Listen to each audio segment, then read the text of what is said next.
But I'm fucking jazzed, man. Are you jazzed? I'm jazzed. I'm jizzy jazzed.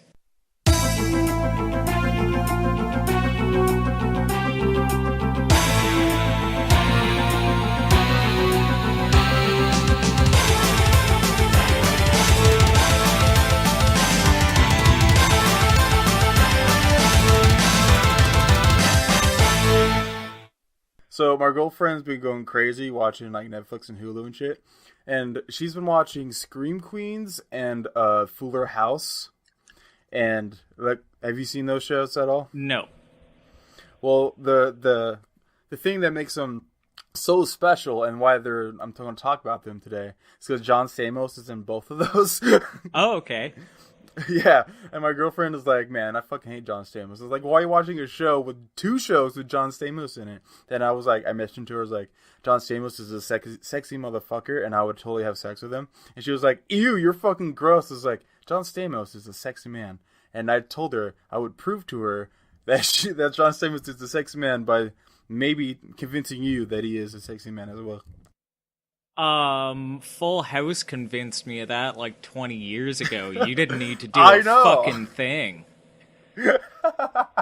Dude, right? He's the fucking, like, who doesn't want to slap their cock against John Stamos' mouth? A little bit. Like, I would even let his cock on my mouth, man. A little less on your end. I saw the face, was like, dude, I'm not fucking gay. It's like 2002 all over again. It's like, dude, it's 2016. There's no lines.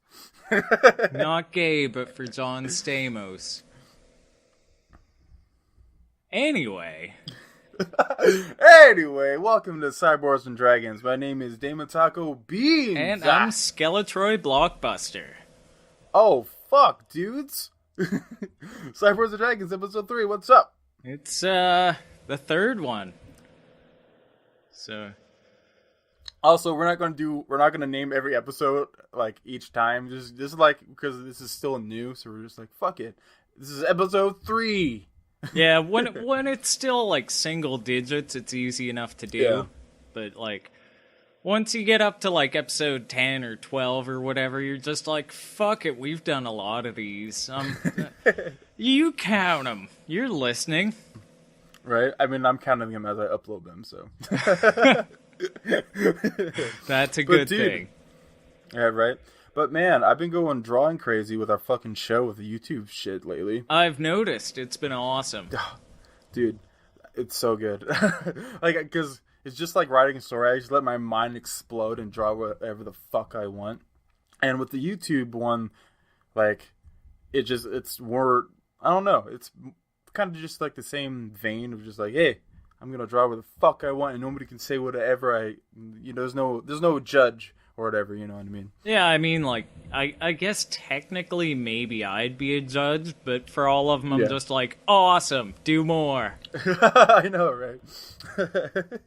Because, I mean, really, you know, like, I just see it as, like, you're, like, stretching your wings creatively, and, like, I don't want to do anything to, like, clip those wings. You know, like, Take these open wings. Broken wings, not open wings. What song am I singing? So no, seriously, I've been digging them. They're pretty fucking cool.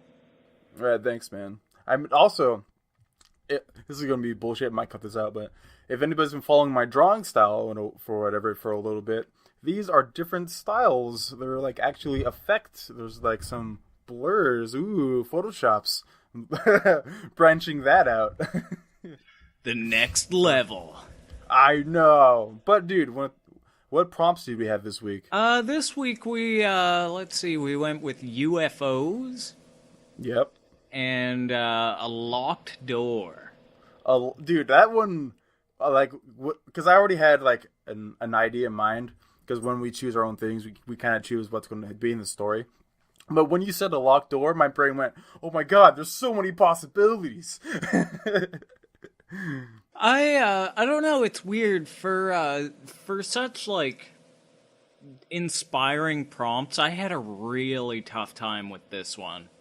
I had, like, a paragraph, like, the first paragraph, and then Yeah. I kind of sat on that for a week. And then I threw that Whoa. out and rewrote a whole story this morning. Well, good thing we set the date 2 days ago where we're going to record. Because, damn, dude. I mean, it's just, I don't know. I'm just an idea machine where if I had to think of something for 10 seconds, I can just go, oh, this is just how the story is going to be. Like, even if it's like not good or whatever, I still have like a general idea and change it along the way.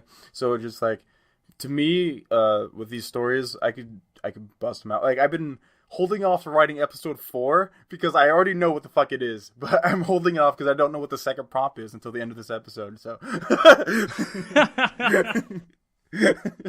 and with that, let's go into the Wayback Machine and hang out with some orcs and shit, dude. Oh yeah.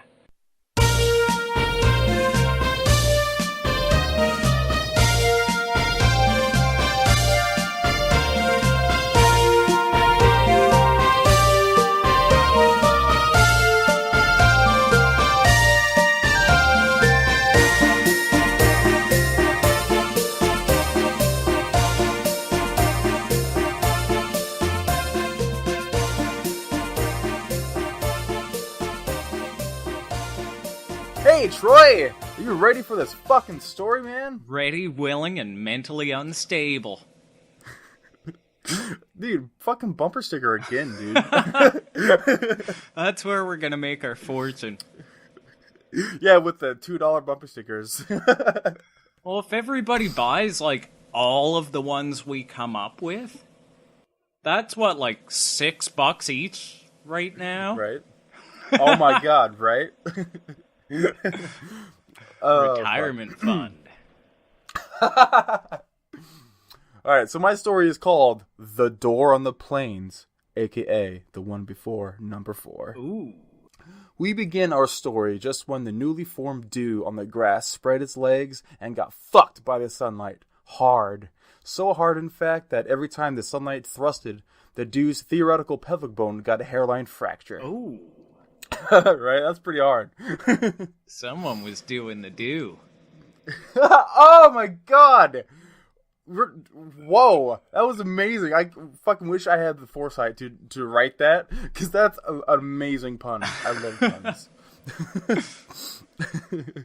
Just beyond this beautifully crafted hardcore nature orgasm, a giant monolithic castle came into focus. The castle looked just like the one in the image for this YouTube's video.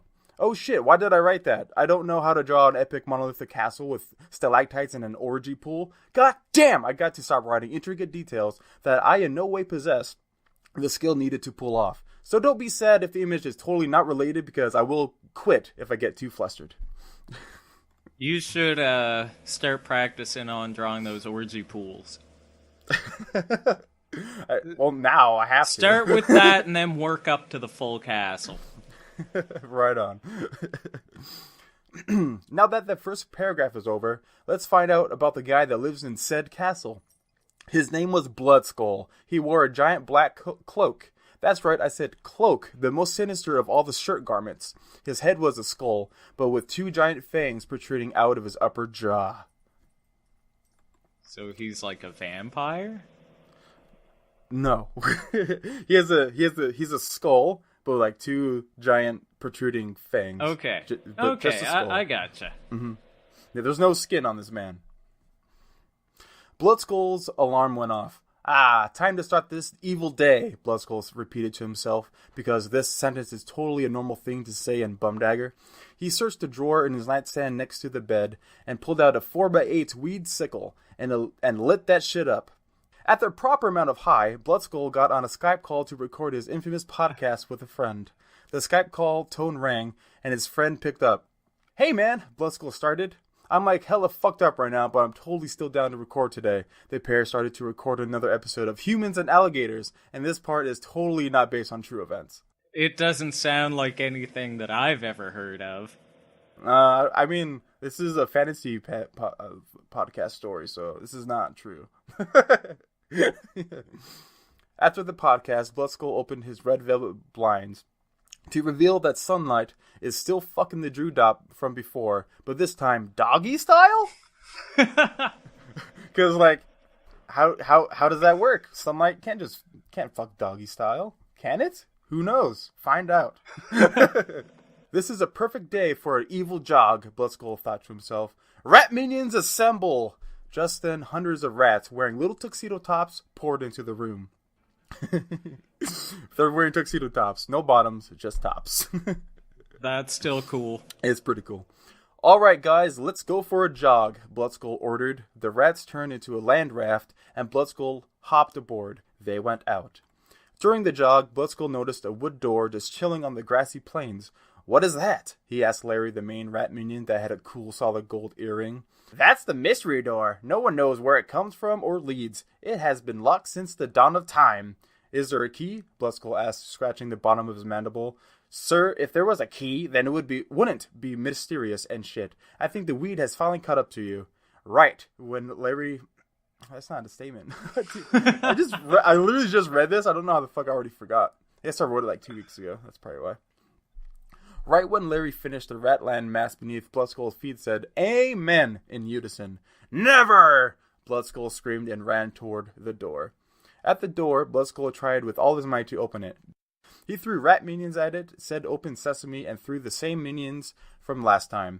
Nothing happened. Defeated, Bloodskull leaned back on the door and crumpled to the grass beneath.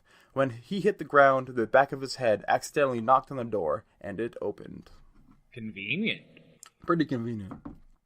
When he peered inside, he saw a shit ton of foreign lights and a bluish-gray steel was everywhere. Bloodskull's jaw dropped on the floor. He picked it up and took a step inside. He saw a very strange cave drawing etched on the side of the cold steel. The SS UFO. Excited, Bloodskull ventured forth. Can you know what's going on? Do you know what's going to happen? I don't know, but I like this Bloodskull fella. Hey, it's pretty cool. He saw tons and tons of new things. Giant magic light screens that people talked on. A giant frozen box that kept their food safe from predators. A fucking VCR. That's when he saw the mother of all sorcery. The internet. Oh, shit. Right? He clicked a button and the room around him turned all futury, and a voice that sounded like me doing a woman-to-robot voice came over the internet speakers. What porn would you like to watch, master? Confused, Bloodskull said, all of it? I knew I liked this Bloodskull. The internet showed him some fucked up shit. I mean, do I really have to list everything? You heard the show before. Just then, someone yelled at Bloodskull, You there! Who are you? Bloodskull turned and the guy saw his face. What are you? And he raised his automatic laser cat gun. Bloodskull booked it and headed for the back to his realm. As he ran, laser cats were zipping by him. One cat singed his cloak, and another started to play with the yarn like cats do. When Bloodskull reached the door, his heart was pounding harder than the sunlight at the beginning of the story, and opened the wooden portal. Bloodskull closed the door and put a sign on it, and it read, Never fucking knock on this door. Like, it's crazy as fuck. Shit will kill you. The end. Nice. P.S. Ooh. Yeah, right? The door opened from the inside. A lonely skeleton with finger bones somehow magically in place peeked out grabbing the sign. And the door closed. Oh. How do you feel about that? I really enjoyed that. I like how it's really starting to tie the universe together. I know, right? Hopefully you don't do that in your story. Well, you might find a couple similarities, which is... Is some like fucking dewdrops too in your story? Because that'd be too coincidental. No. I might have to write that into another story, though. Totally. Hey, Damon, remember in episode 3 when you wrote this thing? But it'd be like episode 215, so I totally forgot about it. Then I'll be like faking the whole time, like, yeah, I totally remember this, man. And you'd be like, dude, I had this conversation before. And that'd be too meta for the internet to handle. Well, see, I think that's what it's eventually going to be, is just us building on things and jokes upon jokes. So, if you missed out on episode 1, you get back there. Get back. We need you to understand everything. Yeah, we do. We pray for you and your souls. Like the future police, they totally do that. Segue.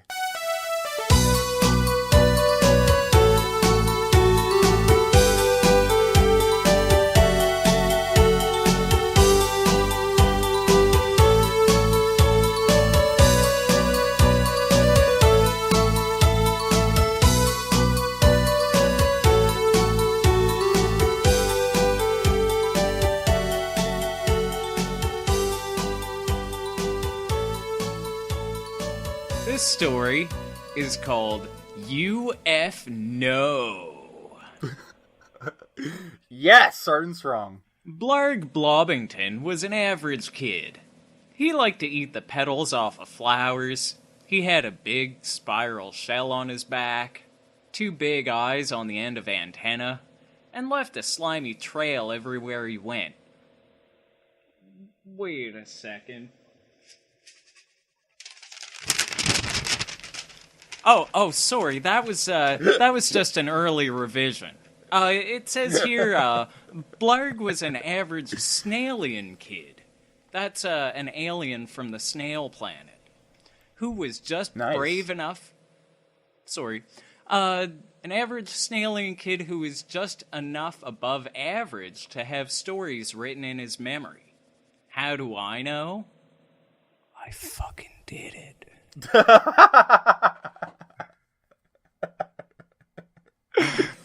Yes. One day, Blarg was out in the forest, eating all kinds of stuff, because he didn't have much other character motivation written for him yet.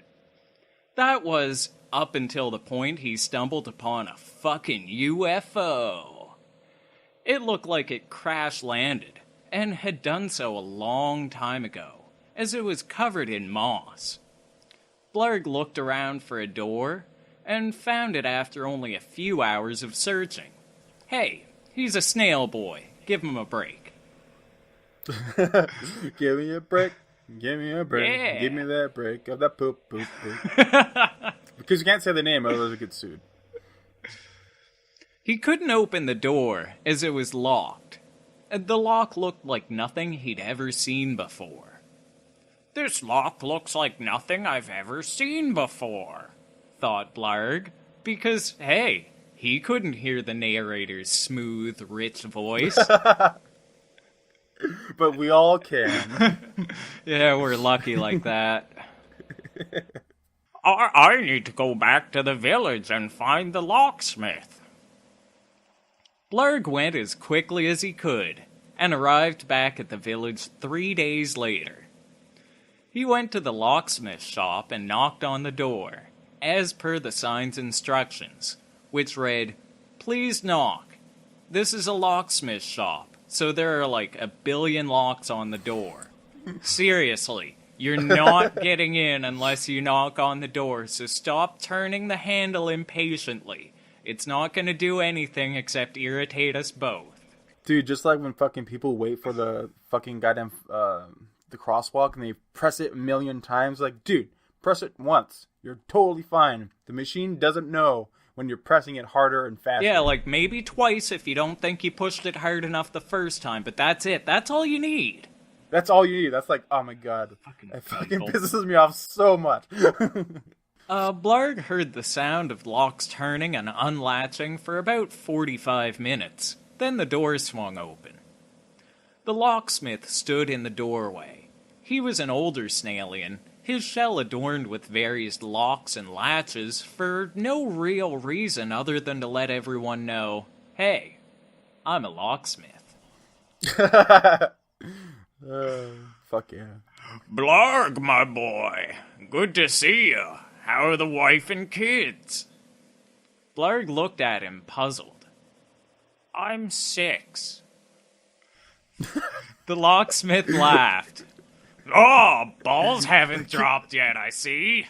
What can I help you with? Because when I talk to new people that I meet, first thing I say is, I'm 26. That's the first thing. Well, I think, like if you're a 6-year-old snailian, people can tell you're still a kid. So, well, I mean, unless that's the way they are in the snailian world, which we don't know yet. Or unless it's it's a greeting, like, hey, how you doing? Like, hey, how's the wife and kids? I don't know. I didn't write that. Oh, yes, I did. Anyway, I found a UFO in the forest, Blarg said excitedly. Are you sure it's a UFO? The locksmith asked. Yeah, I checked the FO database, and this one is definitely you. It's me? I don't quite understand. Never mind. I need you to help me open a locked door I found in the forest. In the forest? Is it some little elf door or something? Blarg, have you been torturing elves again? No, not anymore. I got in trouble last time, and just come with me. So the locksmith gathered up a few lockpicking tools and went back to the forest.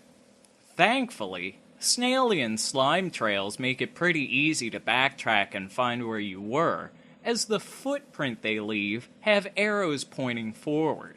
Kind of like how your toes leave prints to show which direction you're going.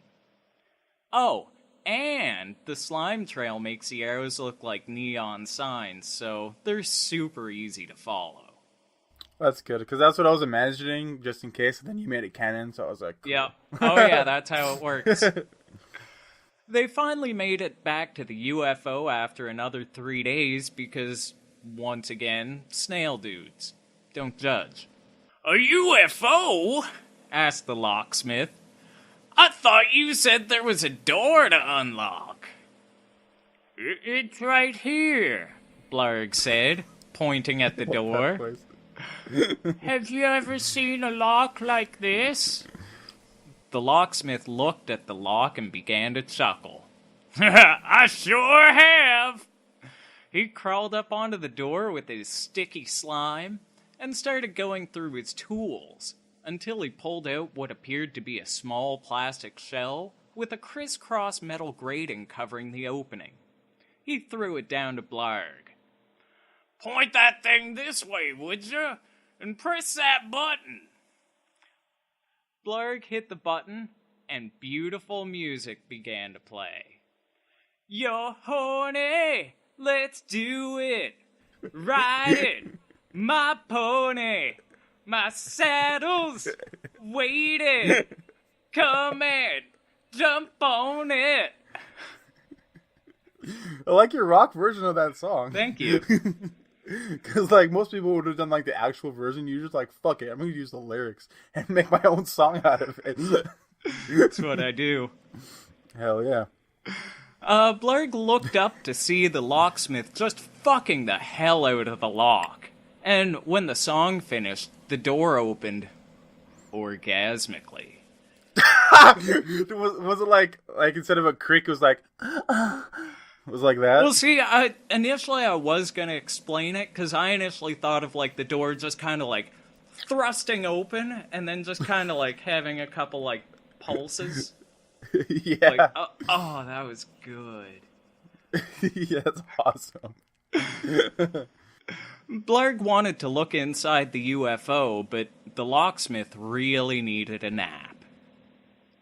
2 hours later, they looked inside the UFO and found some skeletons, which possibly meant one of two things. Either the humans who crashed their ship here died a long fucking time ago, or a bunch of skeletons were taking a nap. The actual answer, of course, was both. A skeleton lifted his head off the floor and began to yawn. Ah, nothing like a super uncomfortable nap on a hard metal floor to make you pissed off and ready to face the fucking day.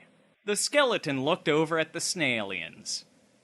Oh, sorry, didn't see you there. I'm not sure why you're in my house, but my name's Hammer. Blarg, Of course it is.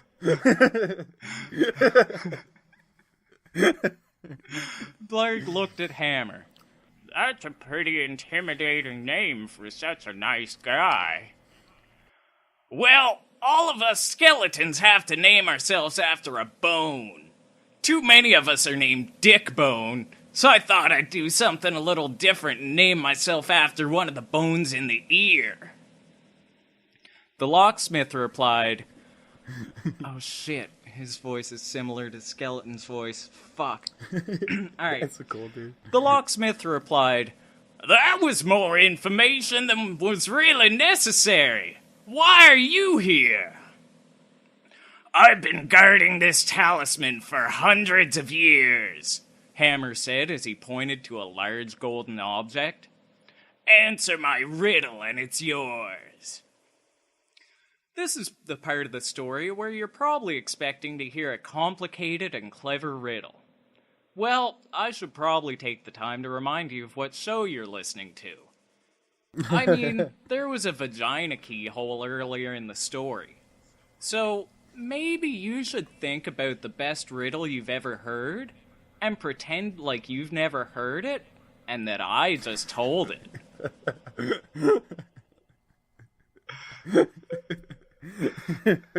Right on.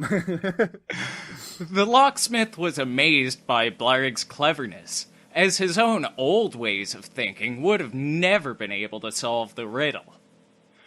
Great job, Hammer said. Here, take this and my blessing. Do you want me to help you tie it to your shell so you can carry it easier?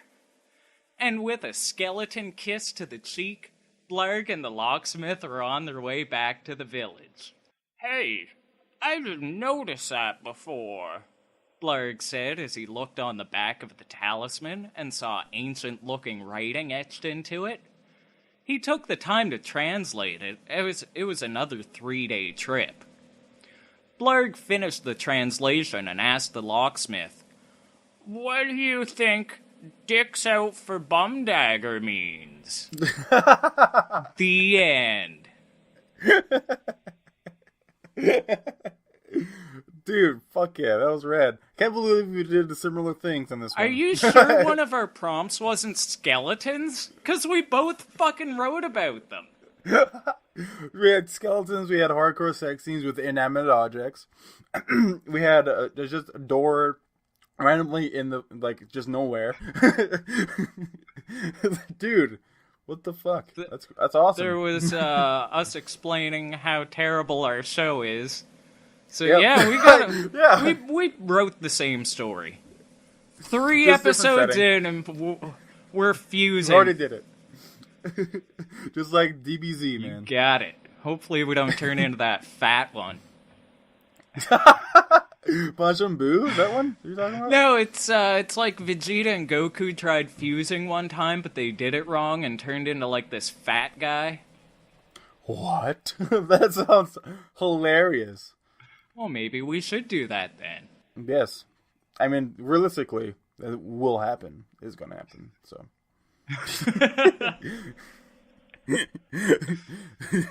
This fucking cat, this cat's here, and I know for a fact I shut the door so she doesn't come down. Now she's down here. Don't know how that happened.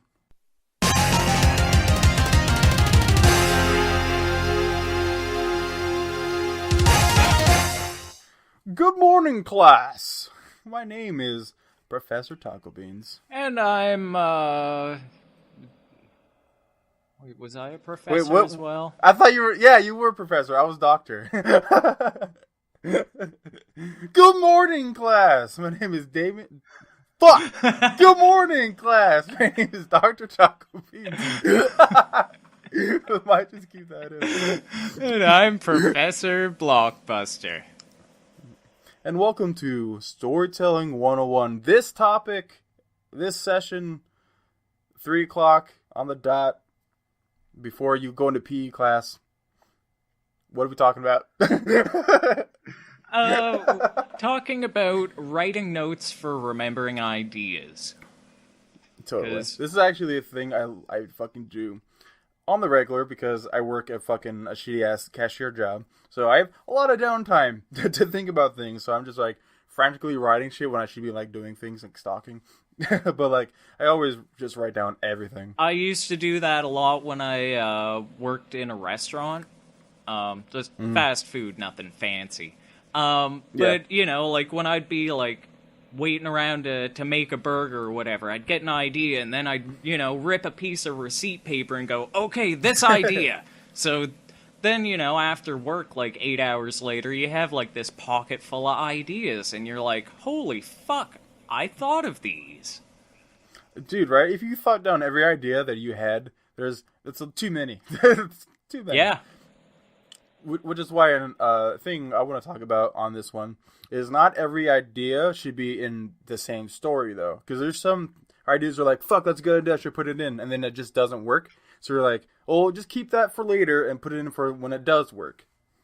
Yeah, it's always a good idea to just kind of stockpile these things. And I don't know, I like having all sorts of ideas where, you know, I'll be writing a story and then I'll go, oh, this is perfect. And then that kind of leads you to having other ideas rather than go, oh, what am I going to write about? And then, you know, it's being a step ahead instead of being a step behind because you've already got that, you know, extra drawer full of ideas written on little slips of paper or whatever. Or, like, on your phone or whatever. Yeah, because like an example in this story that I wrote today, the joke where I say it sounds like me doing a voice. I was gonna do that in the last episode, but I was like, it doesn't fit anywhere in that story. But so I just kept it for later, and I was like, oh fuck, he's talking to the internet. She has to have a voice. Might as well do that joke. Yeah, and like I have a character that's ready and waiting to go, but it's not gonna be till episode 5. Motherfucker. Let's just drop little nuggets for things. It's the best way to make people stick around for the next one, I figure. Yep. Yeah, dude, why not? I mean, that's like YouTube's business model right now. It's like, gotta give you every fucking day content because you gotta do it every day, even though it sucks ass, and fuck you. But, to summarize, always write down all your ideas. Not really all your ideas. If your idea is to murder a fucking like village, don't do that.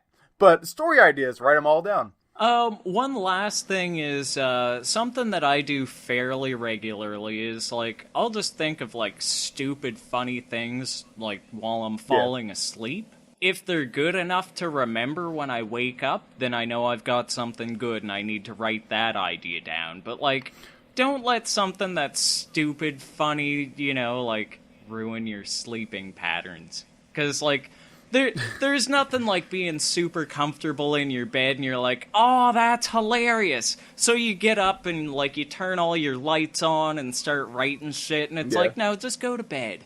Just go to bed. You're done. I guess if you remember it in the morning, it's good enough to remember.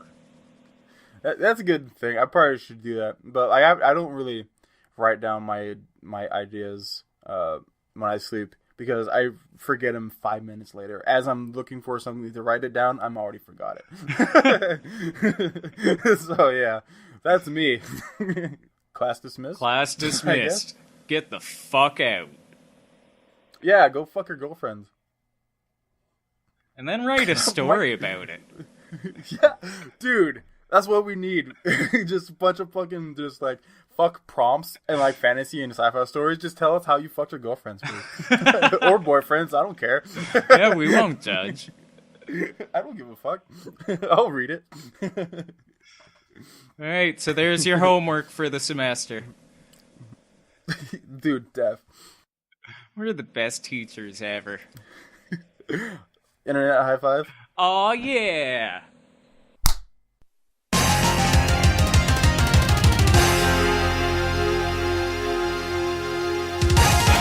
So, dude, fucking episode 3 in the books, man. Yep. How do you feel? I'm feeling pretty good. I think things are really coming along. I think Well, we got episode 4 next, so that's, Oh my that's God. the magnum opus right there.